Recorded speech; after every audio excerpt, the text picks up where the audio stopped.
नमस्ते, सुप्रभात। आज 16 नवंबर भाग्योदय फाउंडेशन की युग ऋषि विचार श्रृंखला की 1417वीं 1417 कड़ी में आपका स्वागत है। पूज्यवर आचार्य श्री राम शर्मा जी की आज की पुस्तक लेता हूँ, सुख चाहें तो यूँ पाएं। पृष्ठ 12 पर उन्होंने लिखा था, दुख के पीछे सुख और सुख के पीछे दुख।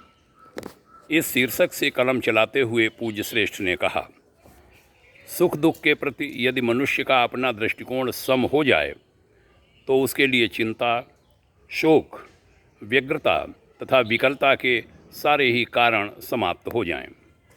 अपने प्रति सुखद परिस्थितियां पाकर जहां व्यक्ति प्रसन्न होता है, वहां प्रतिकूल परिस्थितियों में भी उसे और कुछ नहीं तो इसी विचार से प्रसन्न होना चाहिए कि जो परिस्थितियां मेरे लिए दुख का हेतु बनी हुई हैं, उनमें कहीं न कहीं हमारा कोई दूसरा मानव बंधु सुख का अनुभव प्राप्त कर रहा है।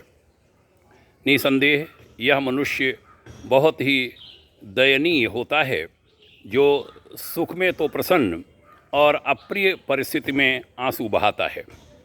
वह प्रकृति के इस छोटे से विधान को समझ नहीं पाता कि जब उसे प्रसन्नता प्राप्त हुई है, उससे पहले वह प्रतिकूल परिस्थितियों से परेशान था। दुख के कारण दूर हुए और उसे सुख प्राप्त हुआ। आज जब वह दुखद परिस्थिति में है, तब वह क्यों रोता है? दुख के पीछे सुख और सुख के पीछे दुख संसार का अविचल नियम है। न तो यह कभी बदला है और न कभी बदलेगा।